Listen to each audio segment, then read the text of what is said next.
दर्शकों, आज हमारे साथ है प्रोफेसर मधुता व्यास। इनसे हम जानना चाहेंगे कि कल अभिजीत वंजारी का माननीय आमदार अभिजीत जी वंजारी, इनका जन्मदिन है। इस जन्मदिन के उपलक्ष्य में इनका क्या संदेश रहेगा, तो हम इनसे जानना चाहेंगे किस प्रकार का संदेश युवाओं को देंगे। जी, सभी की तरफ से नागपुर के एक बहुत लोकप्रिय युवा नेता, कांग्रेस के युवा नेता एडवोकेट अभिजीत वंजारी जी को बहुत बहुत जन्मदिन की शुभकामनाएं। आज हम देखते हैं कि वे लगातार अपने सामाजिक राजनीतिक क्षेत्र में अपनी सक्रिय भूमिका निभा रहे हैं और अपने इस सशक्त और सक्रिय व्यक्तित्व के कारण ही वे प्रतोद के रूप में भी महाराष्ट्र के विधिमंडल के पद पर आसीन है। प्रतोद के रूप में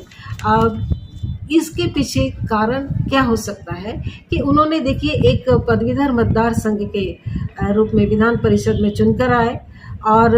अपनी आगे से आगे भूमिकाएं निभा रहे हैं, क्योंकि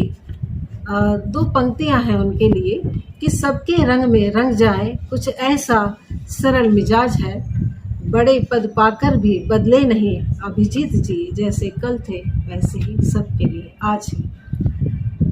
जो परिवर्तन की आशा करता है, जिसे लगता है कि समाज में कुछ नया किया जाए और लगातार अपने प्रबंधन व्यवसाय को एक अच्छा प्रबंधन, एक अच्छे व्यवस्थापक के रूप में राष्ट्र संत तुकडोजी महाराज इस विद्यापीठ से एक ऐसे युवा नेता के रूप में सबके सामने आते हैं कि वे सभी के हृदय में बसते हैं। और क्योंकि वे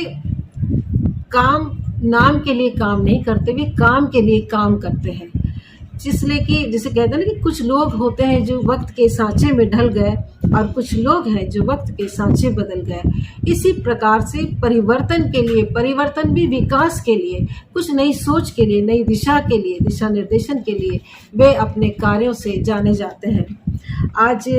इस प्रतोद पद के रूप में वे सबके चुने गए हैं, उसके लिए एक बहुत बड़े हमारे नागपुर के गौरव की बात है कि महाराष्ट्र के इस विधिमंडल में वे प्रतोद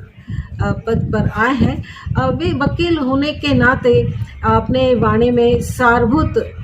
वाणी, अर्थपूर्ण सटीक शब्दों का प्रयोग और दिशा निर्देशन में जो शब्दों की आवश्यकता होती है, जिससे स्फूर्त होकर के लोग काम करें और आगे बढ़ें, तो काम करवाने की कला, काम करने के लिए निर्देश देने की बातें, ऐसे शब्द और इस प्रकार से स्पष्ट वक्तव्य के कारण वे जाने जाते हैं। तो निश्चय ही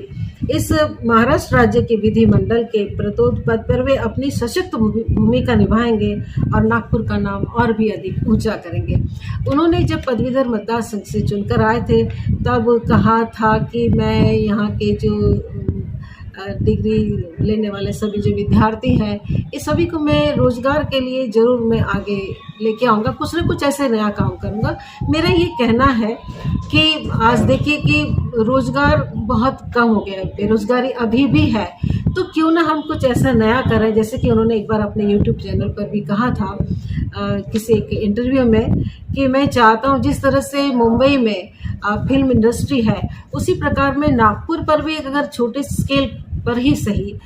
एक फिल्म इंडस्ट्री को स्थापित किया जा सकता है, तो यहाँ के युवाओं में और यहाँ के बालकों में भी बहुत प्रतिभाएं हैं। तो वे अपनी, जिनके पास में बहुत विद्या नहीं है, बहुत पढ़ लिख नहीं सके, इसका मतलब ये नहीं है कि वे किसी काम के नहीं है। उनकी प्रतिभाओं का विकास करने के लिए नाट्य कलाकार, नाट्य अभिनय, स्क्रिप्ट राइटिंग, संवाद लेखन, काफ़ी कुछ ऐसी चीज़ें हैं और भी कि हम पदों के, नौकरियों की तलाश में ना होकर के यहाँ के जो लोग हैं उनकी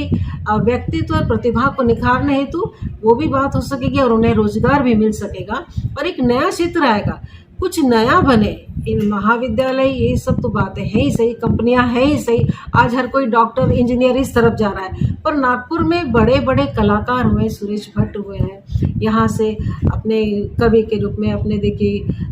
काफ़ी लोग जाने जाते हैं। सुरेश भट्ट जी को तो बहुत ही मान है। तो कई कलाकार हैं, नाट्य कलाकार हैं यहाँ पे। तो मैं सोचती हूँ कि हम सभी को एक प्रकार से दिशा निर्देशन इस प्रकार से मिले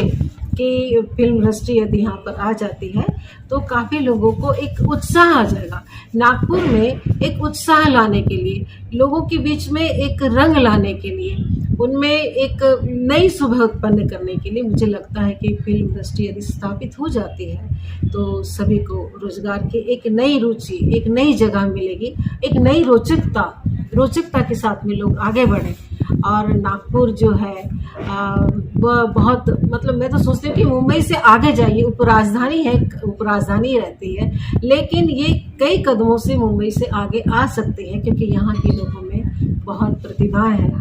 कि वह कि जिसमें लौ है अंधेरों में और भी चमकेगा, कभी दीपक पर कोई अंधेरा तो उछाल कर देखो। उन्हें बहुत बहुत शुभकामनाएं और सदा आगे बढ़ें।